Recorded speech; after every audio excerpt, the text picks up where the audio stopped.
Le grand JT de l'éducation vous est présenté par Microsoft.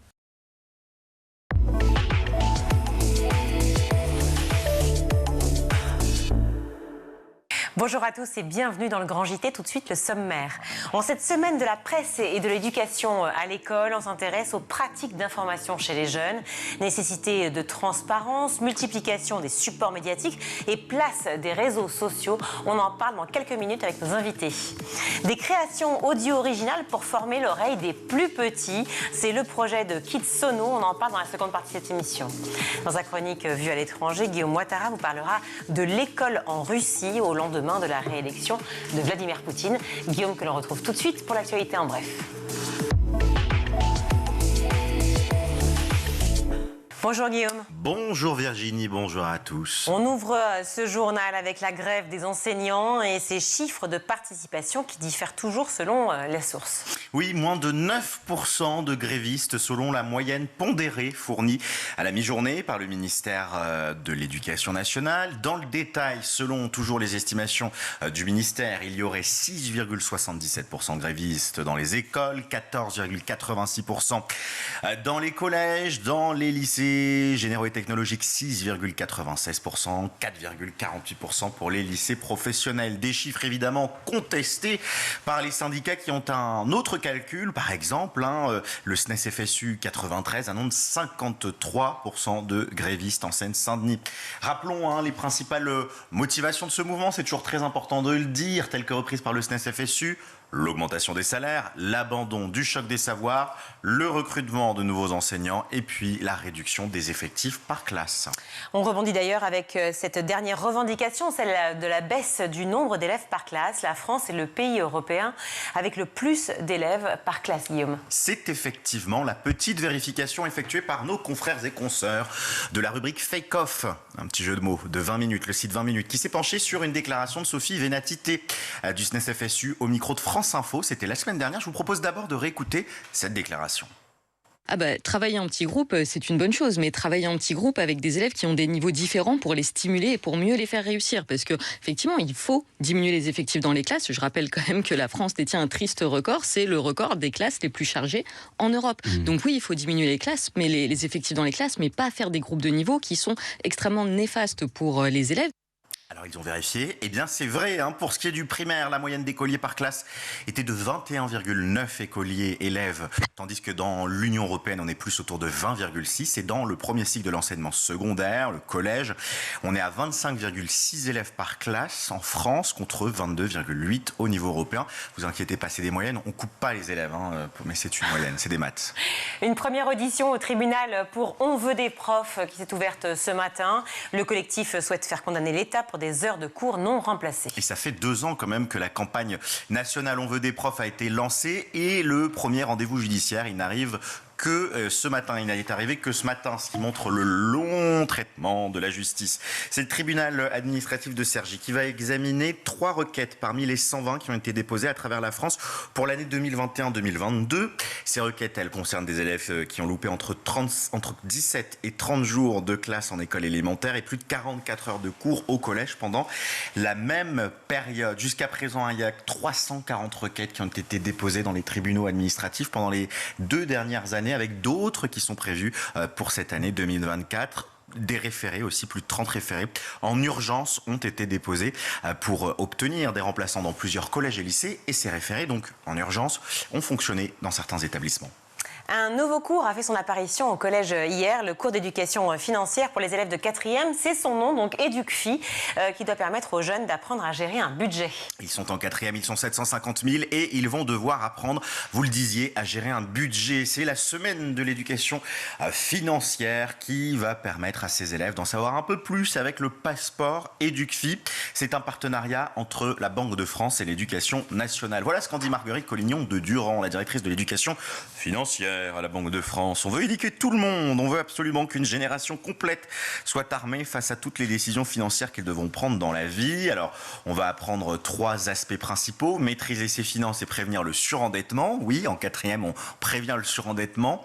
Planifier et épargner de manière efficace et se protéger contre les arnaques financières et les pratiques commerciales trompeuses. Pardon, ça me fait vraiment sourire parce que on est en classe de 4e. Pour le ministère, c'est une initiation à la gestion financière particulièrement nécessaire dans un contexte où les produits et les acteurs financiers sont devenus plus complexes. Donc, être informé est un atout, surtout face aux dangers potentiels de fraude. À mettre en perspective avec ces heures de cours non remplacées, notamment en maths, ça se questionne. Merci Guillaume. 35e semaine de l'éducation à la presse dans les écoles. Alors en 2024, bien sûr, quelles sont les urgences et les priorités pour les jeunes face aux fake news, à la défiance d'une partie de la jeunesse pour les médias dits traditionnels et surtout à la puissance des réseaux sociaux? Eh bien, on se pose la question de la formation à l'éducation, à l'information dans le Grand JT. Alors pour parler de ce sujet si important, je suis ravie d'accueillir sur ce plateau Virginie Sassoon. Bonjour. Bonjour. Vous êtes directrice adjointe du Clémy. Olivia Villamy, bonjour. Merci d'être avec nous. Vous êtes journaliste à Okapi et chargée de l'éducation aux médias. Regardez-moi cette superbe couve. Comment il traque les fake news. Voilà, ça c'est l'Okapi qui vient de sortir, c'est ça? Ouais, exactement. Pour les 10-15 ans. Et Olivia Noé aussi qui est avec nous. Bonjour Olivia. Bonjour. Vous êtes Community et Social Media Manager. Voilà, on va bien sûr parler des réseaux sociaux aussi. Pour cette 35e édition de l'éducation aux médias à l'école, le thème est l'info sur tous les fronts. Oui.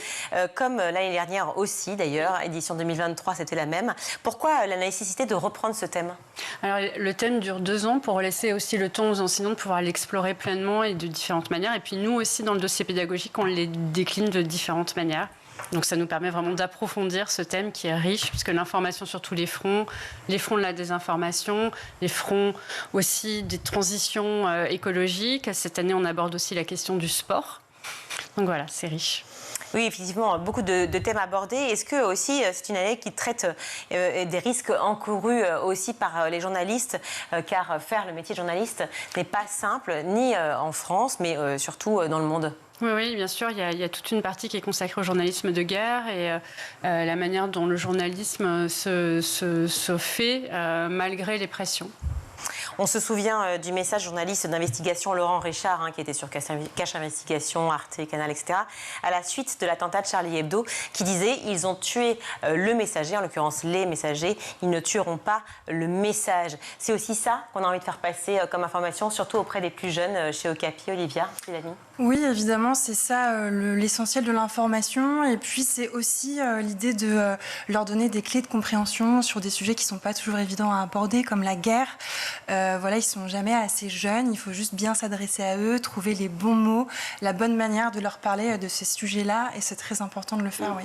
Oui, c'est toute l'idée de la guerre, effectivement. Encore une fois, ce thème de cette 35e édition, l'info sur tous les fronts, c'est aussi le front géopolitique, au-delà du front des plateformes d'information, de cette vie, cette société ultra connectée, dont on va parler bien sûr, de cette connexion à l'information, mais c'est les fronts, oui, malheureusement les fronts de guerre. Oui, les fronts de guerre, et puis on est aussi très marqué par l'actualité aussi...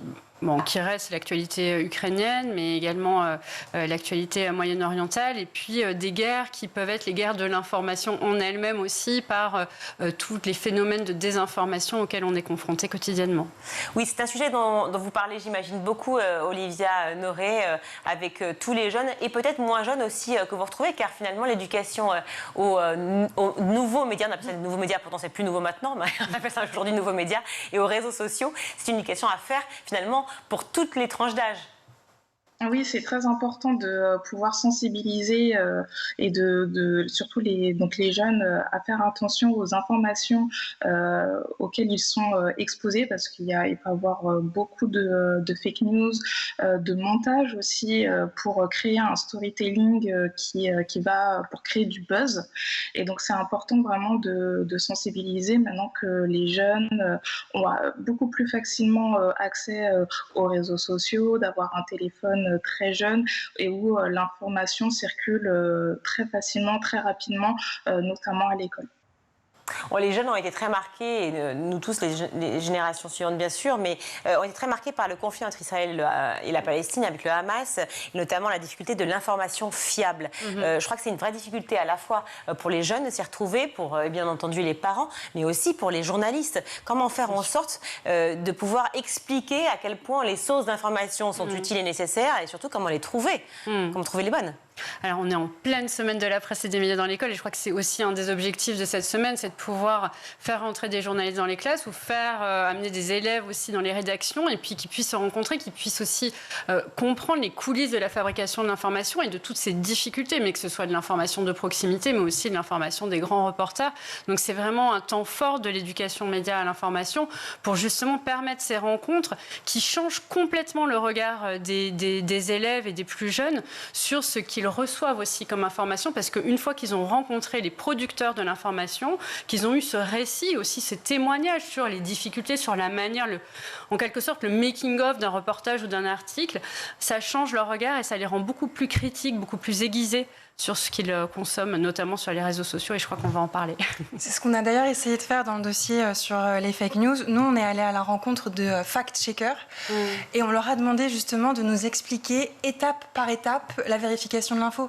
Parce que c'est vrai qu'aux ados, on leur dit beaucoup, il faut vérifier les infos. Ok, mais on fait comment? Mais même les fact-checkers, comment font-ils? Parce qu'eux-mêmes peuvent se faire Ils nous le racontent justement, et donc ça va être par exemple sur les vidéos de guerre, ça va être d'aller justement remonter à la source de l'information, aller savoir qui a publié par exemple la vidéo ou la photo, toujours se poser des questions, contacter les personnes. En fait, c'est essayer de remonter à chaque fois à la source de l'info. C'est ce travail d'enquête qui éveille la curiosité aussi des élèves, qui les intéresse beaucoup. Ouais. Ce thème de cette 35e édition, donc je le rappelle, l'info sur tous les fronts, c'est un thème donc, qui est sur 2 ans. Il y a eu donc 2 dessins de faits sur les 2 années. Je vous propose de découvrir pour les 2 Olivia Villamy et Noré, ce dessin aussi qui va arriver à l'image, et pour tous ceux qui nous regardent aujourd'hui, qui est un dessin qui est très parlant pour comprendre aussi ce qu'est en fait l'information ou la quête d'information. Peut-être que vous allez pouvoir, Virginie Sassoon, nous commenter effectivement ce sujet, parce qu'on voit cette citadelle des réseaux sociaux qui est à prendre. Et évidemment, Olivia Noré, on va en parler dans quelques instants. Et puis cette mare là du débat en fait, dont on parle aussi beaucoup en ce moment avec l'Arcom. Un petit mot, Virginie Sassoon. Le bois de la rumeur aussi, non, je trouve que c'est une carte qui permet à la fois de visualiser les difficultés auxquelles on est confronté, à la fois en tant qu'enfant, mais aussi en tant qu'adulte, quand on cherche à s'informer et à naviguer dans le flux de l'information. Enfin là, en tout cas, c'est un paysage qui, à la fois, voilà, il y a des plaines, il y a des forêts, il y a des villes qui sont difficiles, et ça invite aussi à explorer ce territoire en confiance, à se dire, voilà, on voit, voilà, cette enseignante qui est avec ses élèves, et ça appelle aussi à vouloir l'explorer, le visiter en tant qu'exploratrice, explorateur, et ne pas, voilà, avec toutes les réserves et tous les risques aussi que ça peut comporter, l'exploration, mais en tout cas, ça stimule la curiosité, ça donne envie de voyager dans le paysage de l'info. Quand vous voyez, Olivia Noré, cette citadelle des réseaux sociaux comme une citadelle imprenable, qu'est-ce que cela vous évoque, ce dessin ? Ce dessin, ça m'évoque beaucoup d'informations et de beaucoup aussi susciter l'émotion dans un premier abord. Et c'est parfois aussi ce qui peut mener à réagir et à véhiculer aussi de fausses informations. On a vraiment l'impression que parfois le storytelling est véridique, et on peut peut-être aussi oublier de vérifier toutes les informations. Et les réseaux sociaux, c'est très vaste. Et effectivement, ça peut être très difficile de trouver des médias, des pages, des comptes qui vont être source d'informations très factuelles pour pouvoir justement avoir les informations véridiques et vraiment factuelles. Et c'est pour ça que c'est très important de faire un travail en amont, notamment justement comme il a été mentionné précédemment, de faire des interventions vraiment pour sensibiliser et avoir vraiment des bases solides pour se dire là je vois quelque chose, est-ce que c'est vrai, est-ce que c'est faux, d'où ça vient, de pouvoir vraiment questionner. Ce dessin, il a été réalisé par pied pour Cartooning for Peace. On voit, Olivia Noré, la vallée des influenceurs avec le marais du scandale, le bosquet des marronniers, le gouffre des fake news dont on vient de parler à l'instant. Mais cette vallée dont vous parlez, vous disiez que c'était assez vaste, le monde des influenceurs. Est-ce que c'est aussi là aussi pour rappeler à quel point, dans ce monde des influenceurs qui est souvent dépeint comme un peu faux ou sans intérêt, il y a aussi beaucoup d'influenceurs qui sont formidables et qui apportent des informations nourries, vérifiées, hyper intéressantes pour les jeunes. Ouais, malheureusement, souvent, ce qu'on va retenir, c'est plus le négatif et l'aspect vraiment néfaste des influenceurs. Mais heureusement, il y en a d'autres aussi qui sont là pour contrebalancer et de pouvoir donner des informations véridiques, de pouvoir aussi former. C'est ça aussi les réseaux sociaux, c'est qu'il y a à la fois du bon et du mauvais. Et dans le bon, c'est aussi de pouvoir sensibiliser, informer pour tout et n'importe quoi, et notamment sur la vérification des informations. Olivia Villamy. Oui, en fait, sur les influenceurs, ce qui est intéressant, c'est quand même de se dire c'est une génération qui a besoin de repères. Dans les influenceurs, tout n'est pas évidemment acheté. Il y a des choses très intéressantes, mais ils ont besoin de points de repère et c'est de savoir faire la différence entre un influenceur, un journaliste, un animateur, un journaliste. Mais qui doit la faire, cette différence? Parce que c'est ça la complexité. C'est-à-dire qu'en fait, c'est la rédaction en elle-même, c'est celui qui regarde, c'est ceux qui sont autour. Je pense qu'aujourd'hui, c'est un travail collectif auquel les journalistes doivent participer. En ça, l'éducation aux médias, c'est essentiel. Et nous, en tant que journalistes, on a, je pense, notre place à prendre à la fois en allant dans les écoles, mais aussi en recevant des jeunes, des collégiens dans nos rédactions. C'est ce qu'on va faire jeudi. Nous, chez Bayard Jeunesse, on reçoit 300 collégiens et lycéens dans notre rédaction pour leur montrer comment on fabrique l'info, pour leur dire, voilà, notre travail, c'est ça. Nous, on est journalistes. Notre information, elle est vérifiée. Un influenceur, c'est un influenceur, il va produire autre chose qui n'est pas forcément mal ou c'est un moyen différent. Il peut y avoir de très bonnes choses, mais c'est pas le même travail, c'est pas le même métier. Bon, je ne sais pas ce que je dois penser de ce plateau de télévision avec ce petit lac qui coule doucement. Je fais signe à la régie, bon, no comment.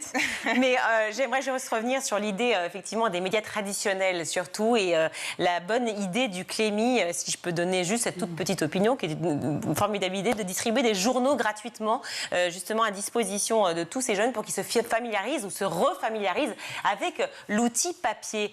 C'est vrai que certains n'avaient pas accès. Il y a peut-être encore 30 ans, évidemment, on ne se posait pas la question, mais maintenant, c'est vrai que l'information, on l'a très facilement sur les réseaux. Et donc, du coup, de revenir à enfin, soit la presse quotidienne ou si ce n'est hebdomadaire. Oui. Puis c'est 4 700 000 élèves qui accèdent justement à ces plus de 1 million de colis presse qui sont acheminés par la Poste, qu'on peut remercier d'ailleurs au passage, parce que sans eux, tout ça ce dispositif serait pas possible. Et surtout, ce qui est intéressant pour les adolescents, c'est qu'ils accèdent en fait bien souvent à des contenus de presse dites traditionnelles ou des médias qu'ils ne connaissent pas sous un autre format que le format numérique. Donc quand ils se retrouvent à lire des journaux, ils peuvent aussi faire le lien avec une autre narration, une autre présentation aussi de l'information, avec ce tout éditorial qui constitue la ligne d'un journal, alors que eux, bien souvent, par les réseaux sociaux, accèdent par un contenu, par un titre. Donc ça participe aussi de leur éducation. Oui, c'est hyper important ce que vous dites, parce que c'est vrai que sur les réseaux, ils ont tendance à tomber dans des rabbit holes. Donc en fait, ils vont avoir du contenu qui va leur être proposé, qui est en lien avec ce qu'ils aiment. Plus on va cliquer sur ce qu'on aime et plus on va nous reproposer la même chose. Un journal, comme nous, on le fait encore, chez Okapi, c'est l'occasion de les ouvrir. En fait, on les amène à autre chose. Donc au travers des pages, on va traiter plein de sujets différents. Et donc, c'est une ouverture qu'ils n'auront pas forcément sur les réseaux sociaux. Il y a la diversité des sujets, mais il y a aussi la forme que prennent ces sujets-là. Je pensais aux éditos. Évidemment que sur les réseaux, il peut y en avoir, mais c'est souvent sur la presse papier qu'on va retrouver ça. Oui. Alors, qui va être souvent politisé pour certains, ou en tout cas amené à la réflexion. Est-ce que c'est cette forme-là qui peut aussi être intéressante pour... Oui, et puis dès les tout petits, même à l'école primaire, la différence entre un édito, une page opinion, opinion, un reportage. Et c'est aussi les sensibiliser à cette éditorialisation algorithmique dont vous parlez, auquel ils sont confrontés sur les réseaux sociaux, c'est-à-dire que c'est l'algorithme qui pousse des contenus, alors que quand on choisit de lire un journal dans son intégralité, eh bien, on va tomber sur des sujets qu'on n'avait pas forcément cherchés, mais qui participent aussi à l'ouverture d'esprit et puis à la culture générale. Ouais. Olivia Noré, c'est un marronnier de dire qu'on est entré dans l'ère de l'opinion, mais est-ce que c'est ce que vous pensez aussi, notamment pour tous ces jeunes qui ont accès aux réseaux sociaux? Est-ce que c'est une crainte que vous-même vous avez? Faut-il les protéger de ça? Oui, je pense qu'il faut les protéger, et donc c'est bien aussi d'avoir cette diversité et de revenir par exemple au journal papier pour justement avoir une plus grande diversité de l'information. Et comme il a été dit, c'est vrai que les réseaux sociaux, c'est beaucoup axé sur les algorithmes avec des règles bien spécifiques pour avoir... l'objectif, c'est vraiment d'avoir un nombre d'abonnés, de générer du flux, de la visibilité, du buzz. Et parfois, l'information principale... Pardon de vous couper, mais c'est peut-être ça le problème, justement. À force de vouloir générer du buzz, on en oublie un peu aussi le fact-checking, enfin le factuel, tout simplement. Exactement. On oublie ça et ça devient secondaire. On parle de l'opinion justement maintenant. Virginie Sassoon, juste une question, est-ce que c'est une bonne chose aussi de cultiver l'opinion, de cultiver sa personnalité au travers de ce qu'on va lire, au travers de la presse? Alors bien sûr, mais je pense qu'un des principes fondamentaux de l'éducation aux médias, c'est de faire la différence entre faits et opinion, ce qui est vraiment comme information et communication. Et à partir du moment où on maîtrise, une fois qu'on a identifié ça, on se rend compte à quel point c'est difficile. Et que c'est beaucoup plus compliqué et que parfois, bien souvent, ça se mélange et qu'il peut y avoir des choses très factuelles ou avec un producteur de contenu qui va donner aussi son opinion. Donc, c'est vraiment, ça permet aussi, effectivement, de développer sa propre opinion. Mais avant de développer sa propre opinion, il faut avoir un certain nombre de connaissances et de compétences qui s'acquièrent, qui ne sont pas innées. C'est pas parce qu'on est surconnecté, c'est pas parce qu'on est né avec un smartphone dans les mains qu'on sait s'informer. S'informer, ça s'apprend. Et c'est aussi un peu l'objectif que nous, on martèle pendant la semaine de la presse et des médias dans l'école, mais toute l'année aussi. C'est qu'aujourd'hui, et surtout à l'ère des réseaux sociaux, on a besoin d'apprendre à s'informer. Les petits, mais les grands aussi. Il y a quelques années, Libération lançait son propre service de vérification de l'info, Check News, pour parer l'augmentation justement des fake news. Aujourd'hui, presque tous les médias l'ont. Est-ce que les jeunes ont intégré ce principe, selon vous, Olivia Villamy? Le principe de la vérification de l'info? Et du fait que les grands médias aient un propre service justement de fast-checking? Ils ne sont pas toujours au fait des médias traditionnels, donc ils n'ont pas forcément la connaissance des services de fact-checking. Ils sont sceptiques par rapport aux médias traditionnels? Sceptiques, je ne dirais pas. Je pense qu'il y a parfois un manque de connaissance tout simplement des médias traditionnels. Par exemple, la nouvelle génération, quand je vais en classe faire des interventions, ils connaissent très peu la radio, par exemple. Ce n'est pas du tout un média avec lequel ils sont familiers. Donc, je ne suis pas sûre qu'ils soient sceptiques totalement aux médias traditionnels. En revanche, je pense que sur la vérification de l'info, ils sont plus forts qu'on ne pense. Et ils ont déjà des réflexes. Ils sont très, très capables de repérer facilement quand même du faux contenu. Ils sont moins dupes que ce qu'on peut penser, mais il faut quand même leur donner des clés et en effet des connaissances pour les aider à affûter leur regard, à aiguiser en fait leur regard. Moins dupes et d'ailleurs très clients de cette semaine de la presse et des médias à l'école. J'ai l'impression qu'au contraire, en fait, ils ont très envie d'être informés, de savoir ce qui se passe et notamment sur des sujets comme l'environnement. Oui, il y a beaucoup de stéréotypes sur la jeunesse. On entend souvent, mais les jeunes ne s'informent pas, ils ne s'intéressent pas à l'actualité. Faux. En réalité, ils s'intéressent à des sujets qui ne sont pas forcément ceux traités par les médias qu'on dit traditionnels. Et c'est aussi pour ça qu'ils se déportent vers des médias qui s'adressent à eux, quand ils ont la chance, effectivement, de les connaître, ou alors sur des comptes réseaux sociaux qui vont parler de ce qui les intéresse. Le travail des agences de presse, quand on parle de l'AFP, Olivia Noré, est-ce que ça parle aussi à la jeunesse ? Je pense que c'est peut-être un peu plus axé sur les réseaux sociaux que peut-être la presse. Sur cet aspect-là, pardon, je ne sais pas du tout. Mais sur le cheminement de l'info, en tout cas, c'est ce dont vous parlez avec tous ceux que vous rencontrez. Savoir comment une information part. sur le cheminement de l'information, il ne va pas avoir peut-être ce réflexe vraiment d'aller aller chercher par exemple la source, et c'est vraiment d'aller s'informer sur des choses qu'ils connaissent déjà, où ils sont déjà abonnés, ou sur lesquels on va par exemple leur conseiller par l'entourage, par exemple, notamment à l'école, pour pouvoir regarder des choses. Alors, on voit bien qu'effectivement, il y a toujours des bons et des mauvais côtés à toute chose. Ça nous fait penser à la proposition de Najat Vallaud-Belkacem qu'on a reçue hier sur ce plateau. Une proposition qui a fait du bruit ces dernières heures et qui voudrait limiter le temps d'écran des jeunes. Est-ce qu'on voit les bienfaits ou non pour l'information, Virginie Sassoon? Alors le problème de limiter le temps d'écran, c'est qu'est-ce qu'on fait de ce temps, en fait, puisque si c'est toujours compliqué. Enfin, je pense que la question du temps, elle est importante, notamment chez les enfants les plus jeunes en termes de santé publique, puisqu'on est tous à peu près informés que la surexposition aux écrans est très néfaste sur le développement des enfants de tout point de vue. En revanche, il faut qualifier ce temps, c'est-à-dire qu'aujourd'hui, il y a des enfants et des adolescents qui ont des usages créatifs, éducatifs, où ils peuvent justement apprendre à s'informer, et puis il y a des usages qui sont moins qualitatifs, voire même nocifs. Donc, je pense qu'au-delà de la question du temps, il faut vraiment s'intéresser aux usages et accompagner ces usages, que ce soit au sein de l'école, ou avec l'éducation numérique, l'éducation média à l'information, mais aussi dans les familles. L'information aux médias, c'est aussi faire attention aux stéréotypes de genre. Je sais que le Clémy s'y attelle beaucoup en ce moment. Est-ce que c'est aussi, ça fait partie des sujets que vous traitez évidemment. Sur Okapi? C'est vrai qu'à Okapi, nous, on est en contact avec la jeunesse. On reçoit leurs lettres, on reçoit leurs courriers, leurs mails, et on est toujours à l'affût de ce qui se passe dans leur génération. Donc évidemment, cette question-là, elle est centrale.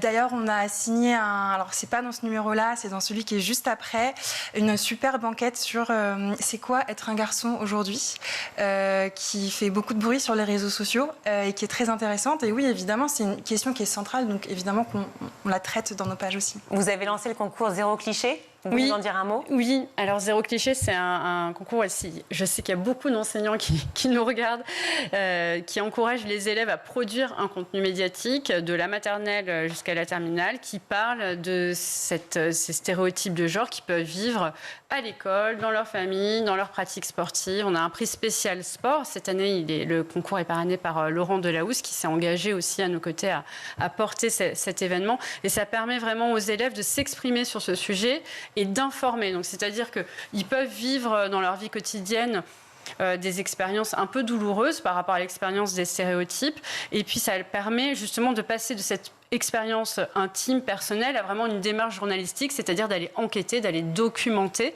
Et donc, c'est extrêmement riche pour eux. Olivia Noré, est-ce qu'on est libre de dire ce qu'on veut sur les réseaux sociaux, ou est-ce que finalement, il y a une censure qui s'installe? Alors parfois sur les réseaux sociaux, il y a bien évidemment des règles qui font qu'il y a certaines choses qu'on ne peut pas montrer, par exemple, on ne peut pas dire, mais malheureusement il y a quand même beaucoup de dérives sur les réseaux sociaux, et d'où l'importance de former bien évidemment avant, parce qu'on peut vraiment trouver de tout malheureusement sur les réseaux sociaux. Alors, le pape François qui se marie, n'importe quoi, mais comment le prouver? C'est sur Okapi, évidemment, article que vous pouvez retrouver. C'est vrai, ça, comment le prouver? Pourquoi il ne se marierait pas, le pape? Pourquoi il ne se marierait pas finalement? Justement, c'est ce que je vous disais. Ce qui est très intéressant, c'est d'aller justement décortiquer le travail des journalistes. C'est toujours ça, finalement, l'éducation aux médias. Quand on va à la rencontre des jeunes, l'idée, c'est de leur montrer comment on travaille. Et donc là, on suit justement le travail d'une fact-checkeuse qui nous explique comment on repère une deepfake, par exemple. Comment est-ce que certaines images peuvent nous mettre la puce à l'oreille, et comment, en fait, on va mener des recherches pour encore une fois, remonter à la source de l'info, voir d'où vient cette image, faire des recherches inversées, par exemple, sur les moteurs de recherche. C'est des choses qu'on leur explique beaucoup. C'est essentiel pour bien s'informer, ou en tout cas distinguer le vrai du faux, quoi. Alors, l'Arcom ne cesse de sanctionner, et pourtant des séquences polémiques fleurissent chaque jour. On le voit sur les réseaux et sont relayées bien avant d'être réprimandées. Est-ce que cet organe a encore un rôle majeur, selon vous, Virginie Sassoon? Il faudrait remettre une forme d'autorité, justement, dans le milieu médiatique. Je me fais penser à chaque fois fois, je l'ai sur le coin de la table, ce petit dessin que vous avez vu tout à l'heure, plateau de télévision qui est bien là. Est-ce qu'il faudrait remettre une forme d'autorité encore davantage? Renforcer les missions de l'ARCOM en matière de régulation? Oui, ouais. Régulation générale. Oui, mais je pense que l'autorité de régulation que représente l'ARCOM, elle est essentielle pour nos démocraties parce qu'elle permet aussi de veiller au pluralisme quand même de l'information, des opinions qui sont dites, et c'est aussi un signe de la vitalité de nos démocraties. On a parfois tendance à l'oublier, et je pense aussi que l'ARCOM a fait un vrai travail d'extension de ces domaines, de cette image de gendarme à aujourd'hui vraiment être pleinement engagé, notamment sur l'éducation aux médias et à l'information et sur des missions qui relèvent plus de la cohésion sociale et de la citoyenneté. On se quitte, si vous le voulez bien, avec ce dessin de l'année 2024 pour cette semaine de la presse et des médias à l'école. Voilà l'info sur tous les fronts du 18 mars au 23 mars 2024 avec beaucoup donc, de journalistes et d'acteurs de ce monde-là qui se déplacent et qui travaillent avec les enseignants sur le sujet de l'information et de l'accès à l'information et de la formation de l'éducation à l'information. Merci mille fois à toutes les trois d'avoir été avec nous sur ce grand JT. Olivia Noré, vous êtes community et social media manager, merci beaucoup. Olivia Villamy, journaliste au CAPI et chargée de l'éducation aux médias. Voilà ce petit numéro, vous l'avez vu, comment il traque les fake news. Et puis Virginie Sassoon, directrice adjointe du Clémy. Merci beaucoup d'avoir été là. On marque une courte pause, on se retrouve tout de suite.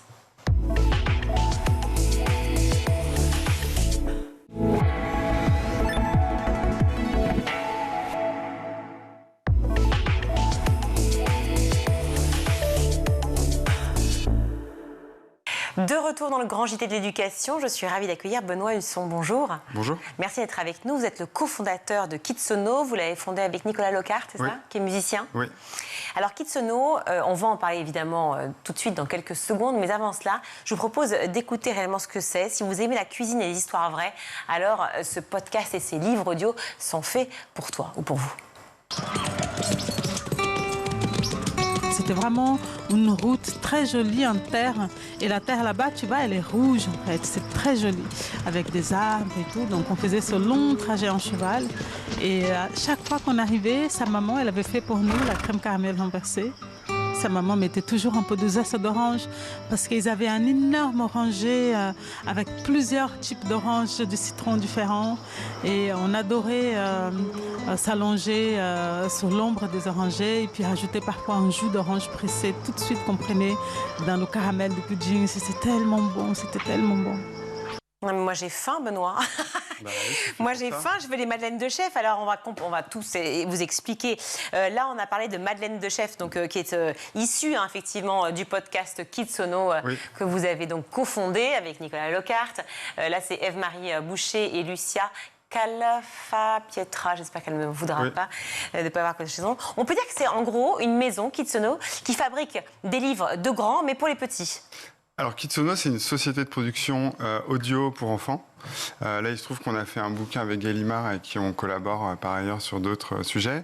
Oui, des livres audio, pardon. Exactement. Et en fait, Kidsono, donc, c'est une société de production audio spécialisée en jeunesse qui fait du documentaire, qui fait des histoires, des reportages, etc., etc.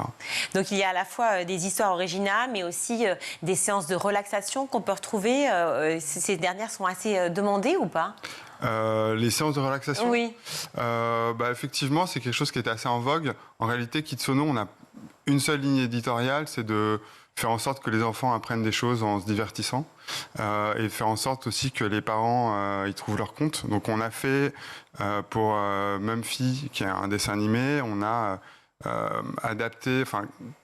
créé une version audio du dessin animé dans laquelle il y avait des séances de relaxation. En fait, l'idée, c'était d'inspirer les rêves des enfants. Donc, c'est des podcasts qui commençaient par des séances de relaxation et après, l'enfant, tout ça en audio, rejoignait un des personnages du dessin animé qui lui racontait un peu sa routine pour s'endormir. Évidemment, ce n'est pas les mêmes routines que nous. Des histoires totalement originales que vous avez créées, vous, par Kidsono ? En partie, ouais.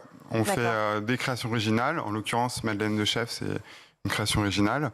Et après, on travaille beaucoup avec des maisons d'édition, donc Gallimard, l'École des loisirs, Bayard. Je ne sais pas si j'ai le droit de les citer. Si, bien sûr. En plus, il y en a 3, donc c'est parfait. Vous avez été parfait. Voilà, il y en a d'autres, mais je m'excuse. Mais bref. Et donc, avec eux, on fait des livres audio. Et généralement, quand c'est possible, on adapte les bouquins pour que l'audio soit plus fluide et plus agréable à écouter. Alors, vous parlez des programmes d'éveil pour les enfants. Par quel biais ces éveils ? C'est plein de choses.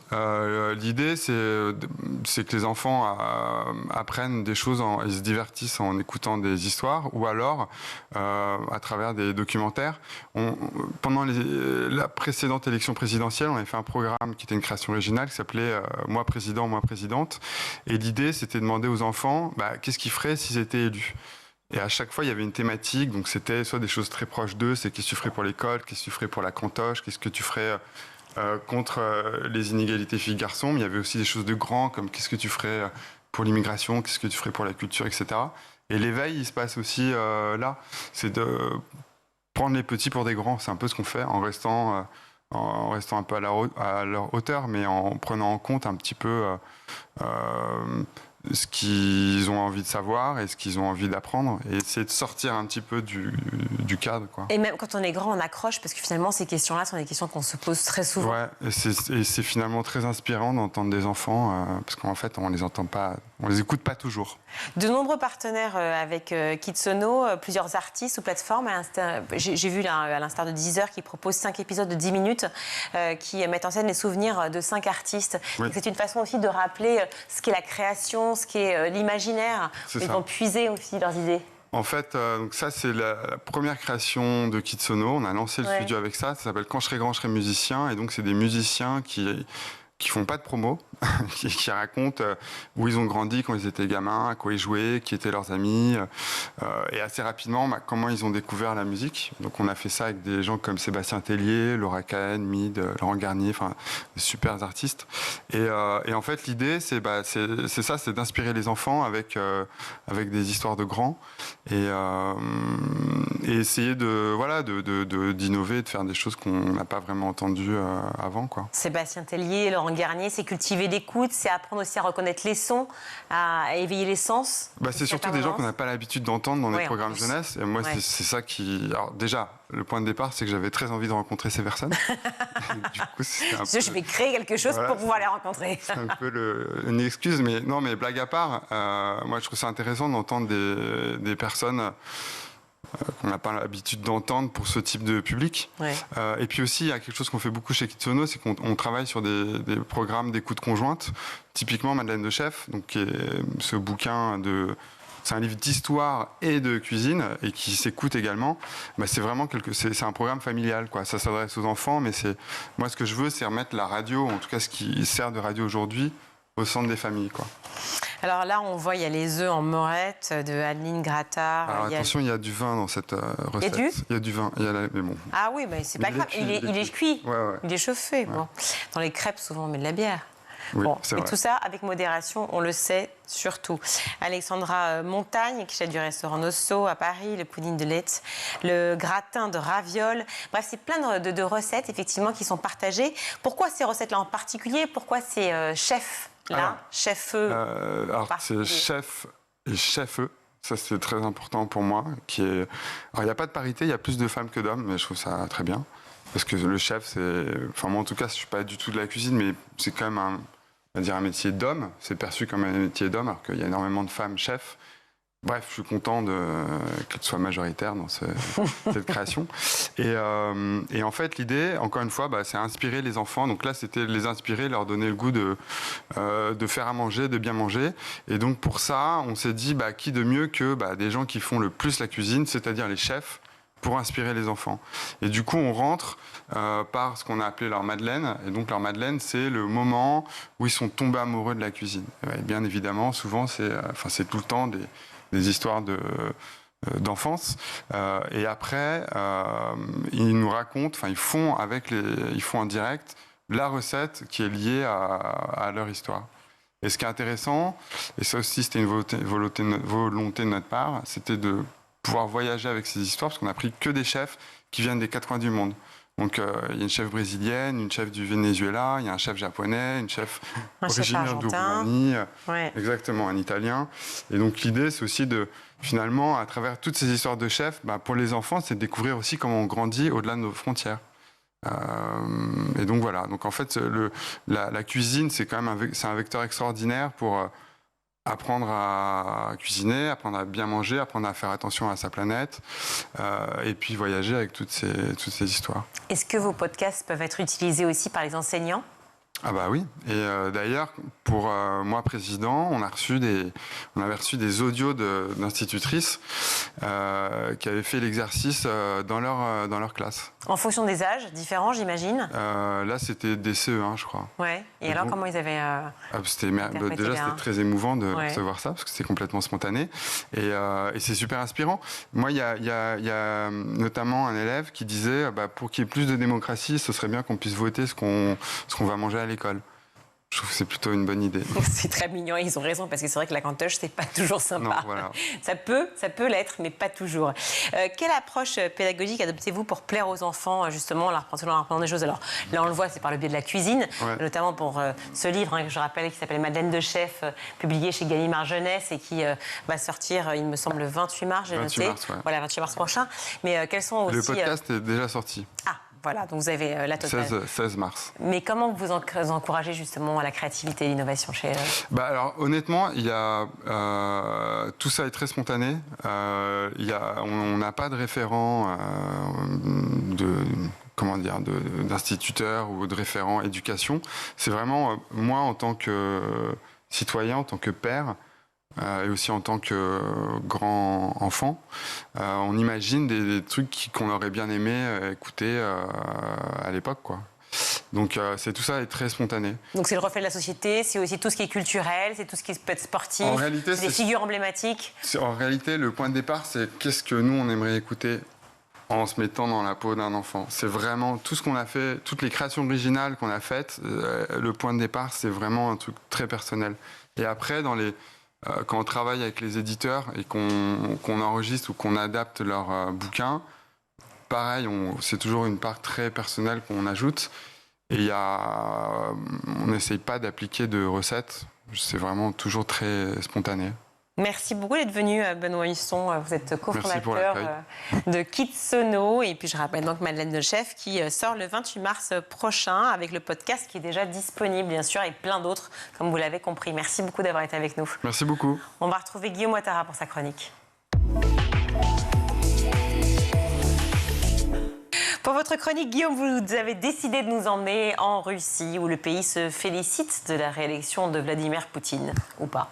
Ou pas, effectivement, réélu à plus de 87% des voix. C'est les résultats officiels du scrutin du 17 mars dernier. Vladimir Poutine est donc réélu pour 6 années supplémentaires. Le président russe, qui a un peu plus de 70 ans, 71 ans, faisait face à 3 candidats, j'allais dire le mot opposant, mais il n'avait rien d'opposant, très sur le volet, et qui n'ont pas vraiment d'envergure. L'issue du scrutin ne laissait aucun suspense, mais ça fait déjà 24 ans que Vladimir Poutine est à la tête du pays, de la Russie, alors à plusieurs postes, président, Premier ministre, ça a évolué. Certains opposants ont tenté une opération massive pour dénoncer cette réélection en se rendant tous aux urnes à midi, mais ça a fait un petit peu flop, il faut le dire.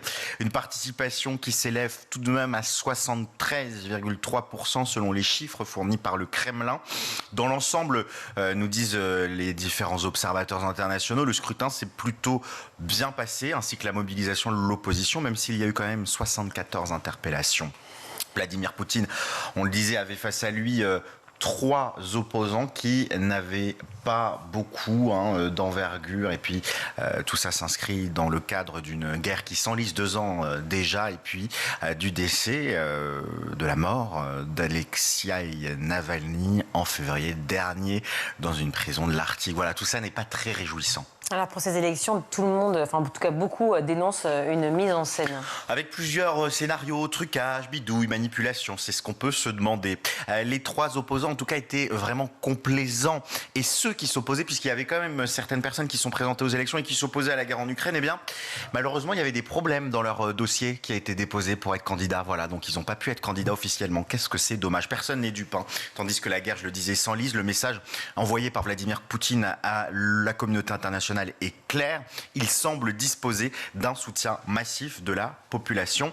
Le chef du Kremlin, donc, qui va mieux. Il y a quelques semaines, il y avait des difficultés sur le front militaire. Là, depuis quelques semaines, il y a des succès relatifs sur le front ukrainien. Dans un contexte aussi d'effritement du soutien occidental à Kiev, qui fait de plus en plus débat, notamment aux États-Unis, dans le cadre, là aussi, d'une élection qui se prépare pour le mois de novembre. Vladimir Poutine, en tout cas, a multiplié les apparitions médiatiques ces dernières semaines. Il s'est même affiché avec des étudiants dans des usines ou à bord d'un bombardier de forces de dissuasion nucléaire, faut réussir à le dire, dissuasion nucléaire. Une belle propagande donc. Et au milieu de ce pays en guerre, il y a donc évidemment la population et en particulier l'école, les écoliers qui sont en première ligne. Oui, et qui souffrent de cette situation. Vous le savez, l'école, dans des cadres de conflits et de conflits armés, de guerre, pardon, disons les mots comme celle qu'il y a entre la Russie et l'Ukraine, l'école, c'est le premier bastion. On en parlait il y a quelques semaines sur la manière dont les écoliers ukrainiens tentent malgré tout de suivre un programme normal, sont obligés parfois en Pologne de créer leurs propres écoles pour continuer à avoir un suivi. Et bien là, c'est intéressant de voir comment l'école est aussi utilisée comme outil d'embrigadement des pensées et des individus. Voilà ce que disait il y a quelques semaines Vladimir Poutine, des propos qui ont été repris par le magazine La Croix qui enquête sur le sujet. Ce ne sont pas les dirigeants qui gagnent les guerres, mais les écoliers et les prêtres. L'éducation patriotique de la jeunesse est extrêmement important. Ça se ressent, cette guerre, je parle de conflit, cette guerre menée par la Russie contre l'Ukraine, elle se ressent jusque dans les manuels scolaires. Depuis septembre 2023, Vladimir Poutine a fait, alors peut-être pas lui directement, mais en tout cas son gouvernement, il a fait éditer de nouveaux manuels d'histoire pour l'équivalent des classes de 4e et 3e. Et là, dans ces nouveaux manuels, on voit des pages sur Vladimir Poutine, sur l'offensive ukrainienne et une réécriture de la Seconde Guerre mondiale qui est décrite désormais comme la grande guerre patriotique russe et qui permet, en loose day, de justifier une lutte contre ceux qu'ils appellent les fascistes ukrainiens. Utiliser l'exemple de la Seconde Guerre mondiale pour justifier des atrocités commises en Ukraine, il fallait l'oser. Vladimir Poutine l'a fait. Et depuis le début de la guerre, Guillaume, il y a 2 ans, évidemment, le quotidien des écoliers a évolué. Oui, on est passé du fait d'aller en cours au fait de suivre de l'éducation patriotique. Tous les lundis matins, par exemple, dans les cours ou dans les préaux, il y a une cérémonie de levée de drapeau. Ensuite, il y a 1 heure de leçon par le professeur principal sur les choses importantes.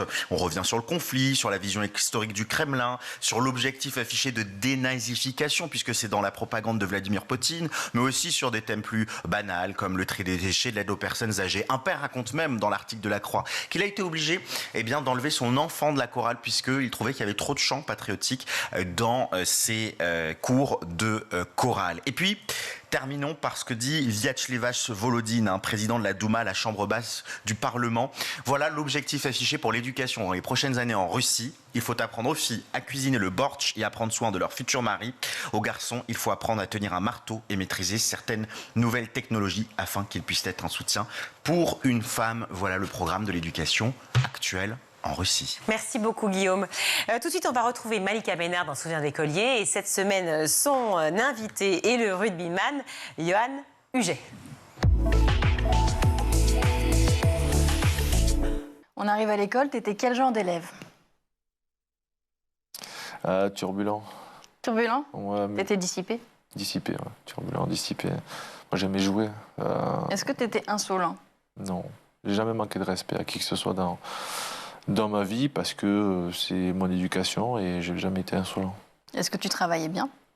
Je travaillais quand il le fallait. Bien, je sais pas. Mais j'attendais le dernier moment pour travailler. Ça, voilà. S'il y avait quelque chose à changer dans ma culture scolaire, c'était ça. Tu le disais, tu as gardé des amis de l'époque, dès l'école primaire. C'est assez rare. Ça veut dire que tu as fait toute ta scolarité avec eux? Ouais. Primaire, collège, lycée? Scolarité avec eux et surtout, on est resté en contact. Aujourd'hui, on a les réseaux, on a les téléphones. Oui, mais avant d'avoir les réseaux, il fallait conserver cette... Ouais, mais j'ai joué avec eux au rugby et tu sais, Toulouse-Pamiers, quand je suis parti à Toulouse jouer au Stade Toulousain, c'était à 1 heure de route, donc je rentrais souvent le week-end. Et pour moi, c'était important de garder le lien avec eux et aussi, donc ça a été naturellement où on a franchi toutes nos étapes de notre vie ensemble. Si je te demande là, comme ça, un souvenir d'écolier précis à nous partager, tu penses à quoi? Écolier, c'était au collège. On avait fait dans la cour de récré, un foot avec contre des footeux et les rugbymen. C'était un peu le... Mais quand même, c'était le foot. Donc vous partiez déjà... Non, on avait fait une mi-temps foot, une mi-temps rugby. Voilà. Ouais, on a partagé, mais c'était une très bonne ambiance. C'était déjà le sport omniprésent dès l'enfance. Ouais, tout le temps. Tout le temps, le sport était rythmé par mon enfance et même au collège et à l'école primaire. Est-ce que tu avais un prof préféré ou une matière détestée? J'avais un prof... alors, c'est en école primaire. Et j'ai encore elle m'a donné des photos et des objets qu'elle avait gardés de moi. C'est Madame Lavigne en CE2, je crois que je l'avais. Et je l'ai revue là, il n'y a pas longtemps, et elle m'a dit qu'elle était fière de moi et qu'elle était super contente d'avoir suivi ma carrière. Voilà, j'ai sa petite fille aussi. Ça te touche, j'imagine, quand tu vois que... Ouais, ça me touche forcément, parce qu'après de si longues années, on peut oublier, et ça a été quelqu'un qui a été...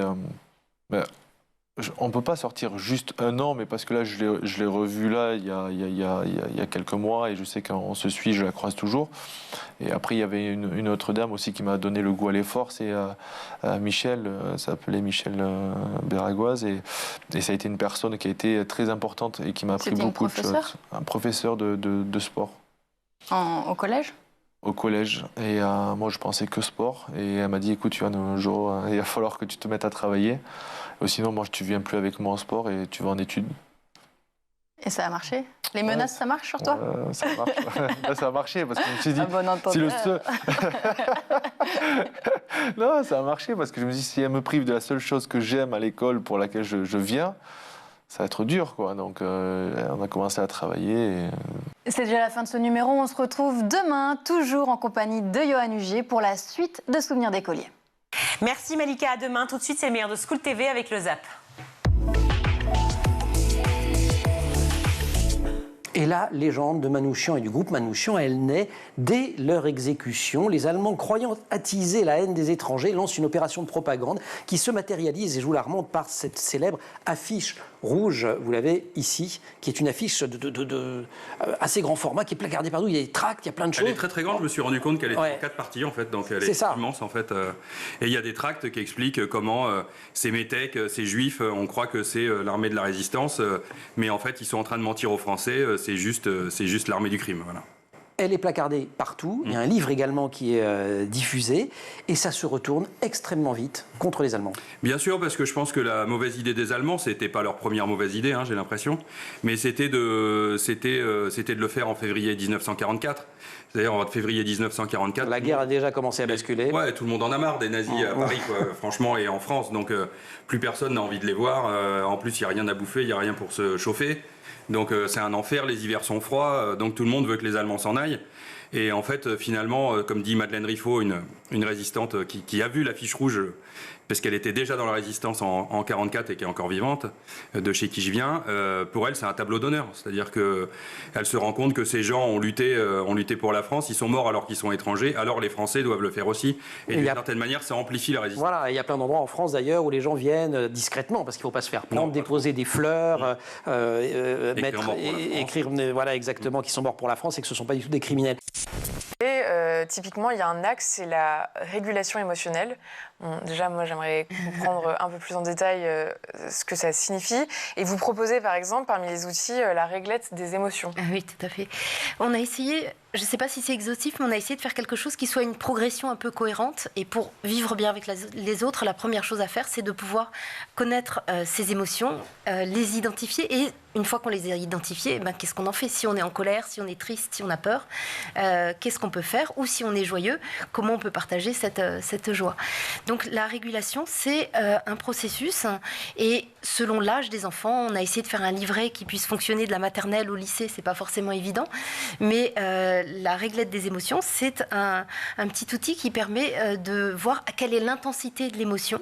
Et à côté de ça, il y a aussi un certain nombre de pratiques, d'activités. Voilà, si je me sens submergée par l'anxiété ou par la colère parce que quelqu'un m'a dit quelque chose qui m'a blessé, ou d'apprendre à respirer, ou différentes petites techniques. Et après, ça c'est la première étape. La deuxième, c'est d'apprendre à prendre conscience de ses points forts. Parce qu'on est quand même très fort en France pour se dévaloriser, pour se focaliser sur les éléments négatifs. Donc c'est de faire volontairement Ça, c'est le portrait d'une réussite. Deuxième, ça peut être le portrait d'une réussite. L'outil pour développer une fierté individuelle. Voilà, de ses forces. Voilà, le troisième jour, c'est apprendre à communiquer de manière constructive. Mais parfois, on est en désaccord. Donc le quatrième jour, c'est apprendre à gérer les conflits aussi. Comment on fait quand on n'est pas d'accord pour pouvoir se faire entendre, s'affirmer et pas se laisser écraser ou bien au contraire se servir de ses points ou d'une manière du langage qui n'est pas adéquate. Et le dernier, parce que la recherche montre que ça fait du bien aussi bien aux personnes qui l'expriment qu'aux personnes qui la reçoivent, c'est l'expression de la gratitude. Vous appelez aujourd'hui du coup à un rapprochement entre le monde de l'entreprise et le monde de l'école, de l'enseignement en général, surtout vis-à-vis de la formation à ces métiers auxquels vous vous formez avec Origami. Tout à fait, ouais. Aujourd'hui, notre enjeu, et c'est ce qu'on fait plutôt bien apparemment, c'est de bien comprendre les métiers et les besoins de l'entreprise et aussi les aspirations de nos apprenants, de trouver les apprenants qui ont les capacités, donc qui savent pas mais on sait qu'ils sauront faire. Donc du coup on va aller chercher des capacités avec des tests cognitifs, avec des mises en situation. Donc c'est des gens qui quelquefois ne savaient pas ce qu'était une impression, un clic, donc du vocabulaire courant de nos métiers, mais qui du coup on va tester est-ce qu'ils ont cette capacité, cette appétence pour l'analyse de données, pour des choses comme ça. Et donc sur la base de ça, on va construire un programme sur la base du besoin, comprendre les aspirations de ces apprenants et essayer de faire matcher les deux pour les former. Alors, juste un petit truc au passage, c'est que au milieu, il y a quand même des acteurs comme France Travail maintenant, Pôle Emploi avant, les OPCO, etc., qui sont ultra dynamiques aussi dans cette démarche-là, puisque c'est vraiment important pour eux aussi. C'est une légende, la légende Manouchian, qui est due à cette célébrité extrêmement soudaine qui date de 1944, mais aussi quand même à l'ampleur des actions menées. Il y a des moments quand on lit votre BD où ça ne sont qu'explosions de grenades, coups de feu, etc. Mais ça rend compte de l'activisme complètement dingue de ce groupe. Ils n'arrêtaient pas. Ils n'arrêtaient pas, et en fait, ce qui est très impressionnant dans tout ça, c'est qu'ils ont changé l'esprit des Allemands. C'est-à-dire qu'en 1941-42, venir en France pour les Allemands du front de l'Est, c'était génial, c'est la ville lumière, il y avait du champagne, des filles, c'était la fête. Et au fur et à mesure, par leurs actions, les Allemands disent terroristes. Moi je dis que c'est pas du terrorisme parce qu'ils n'ont jamais tué un seul civil innocent. Ils ont toujours tiré sur des soldats allemands, donc sur l'occupant. Donc c'est pas du terrorisme. Et en fait, ils ont complètement changé l'état d'esprit. C'est-à-dire que Paris est devenue la ville la plus dangereuse pour les soldats allemands au fur et à mesure de la guerre. Et c'était une action concentrée à Paris avec ce besoin d'être visible et de dire aux Français que la guerre n'était pas perdue et que les Allemands se sentent menacés même dans cette ville théoriquement plus agréable que Stalingrad. Ouais, alors après, il y en avait partout. Il y en avait à Toulouse, il y en avait dans plein d'endroits des FTP, mais ceux de Paris étaient particulièrement bien organisés parce que c'était aussi le centre des Allemands. Et d'un mot, FTP organisé par le Parti communiste qui quand même a beaucoup à se faire pardonner. Oui, beaucoup. C'était le pacte germano-soviétique. Voilà. Métillon, qui était le chef des FTP qui les a créés, a eu un procès stalinien après la guerre, ce qu'il a commencé avant les directives officielles. Très compliqué. C'est quoi typiquement ce portrait d'une réussite ? C'est aider les enfants on parlait tout à l'heure un peu de la conscientisation des choses, et là on est là-dedans, c'est vraiment conscientiser. Si j'ouvre les yeux, que je regarde ma journée, que je regarde ma semaine, ma période scolaire, qu'est-ce que je peux dire que j'ai réussi ? Alors souvent au début c'est un peu dur, on n'ose pas trop, on tâtonne, et donc c'est d'accompagner l'enfant pour qu'il arrive à identifier quelque chose. J'ai réussi à faire cette activité-là alors que j'avais peur, j'ai fini tout mon devoir alors que j'étais stressée, j'ai aidé ma petite sœur pour ceci ou pour cela. Et après, une fois qu'on a identifié la réussite, c'est un peu de décomposer qu'est-ce qui fait que c'est une réussite. Voilà. Quelles sont les forces auxquelles j'ai fait appel ? Quelles sont les difficultés que j'ai rencontrées ? Qui m'a aidé pour accomplir cette réussite ? Parce qu'en fait, dans la vie, on ne fait rien seul. Tout est toujours affaire de collectivité. Donc ça aide les enfants aussi à identifier qui est autour d'eux pour les soutenir dans leur quotidien. Et en fait, ça permet d'ancrer les choses. Ils vont mieux s'en souvenir et ils vont pouvoir ensuite les remobiliser plus tard dans leur quotidien et souvenirs. Ah ben ok, je me souviens, ça j'avais réussi, ça avait été dur, mais en fait je sais le faire. Ou ah ben je me souviens, Pascal, elle m'avait aidé pour travailler ça, peut-être que je peux l'appeler face à cette difficulté, etc. Plus on apprend à être conscient des choses et à les nommer, plus on va pouvoir ensuite les développer et s'en emparer de façon positive. Vous formez vos élèves aussi à ces nouveaux enjeux de l'intelligence artificielle, du no-code, de ces technologies qui viennent bouleverser leur métier aussi. Malgré tout, est-ce que ça reste des métiers qui recrutent ? Alors, oui, complètement. Ouais, déjà, ça reste des métiers qui recrutent, les métiers de la pub. Et en fait, aujourd'hui, l'IA telle qu'elle est utilisée aujourd'hui rend les personnes plus productives et leur permet de faire d'autres choses. Pour l'instant, ça ne remplace pas encore les profils. Ça fait des années qu'on utilise l'intelligence artificielle sur les plateformes de type Google Ads, Meta et compagnie. Là, aujourd'hui, en effet, elle est utilisée pour générer des créas, etc. Donc, c'est encore différent. On n'en est pas encore dans le remplacement. Ça peut arriver, hein, ça c'est probable. Mais pour l'instant, on n'est pas encore dans ce tsunami-là. Par contre, nous, on accompagne bien sûr sur ces compétences-là, même si on a une conviction, c'est qu'en fait, si on veut former justement sur ces compétences-là, il faut qu'on aille un cran plus bas et qu'on forme sur des compétences transversales qui sont vraiment des compétences d'adaptabilité, des compétences d'appétence sur la technologie, etc., qui sont vraiment centrales. Parce qu'aujourd'hui, je peux vous apprendre à utiliser une IA générative de A à Z, et dans 3 mois, ce que je vous ai dit sera plus valable. Donc, du coup, il faut être capable de l'apprendre soi-même. C'est la fin de cette édition. Merci à vous tous de nous avoir suivis. Merci à toute l'équipe de School TV, en particulier aujourd'hui à la réalisation. C'est Théo Boscar, le son Héloïse Merlin, le maquillage Laure Audemont, Emma Ferré et Laura Girard à la rédaction. Et merci à vous, Guillaume Motara, d'avoir été avec nous. Toujours intéressant de vous avoir, passionnant, souvent drôle. Eh bien, écoutez, et parfois cynique. Je mets un miroir et je vous envoie les mêmes compliments. Oh, merci.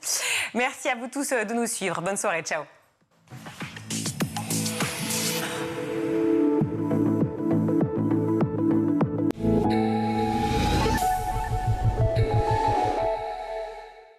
Vous avez regardé le Grand JT de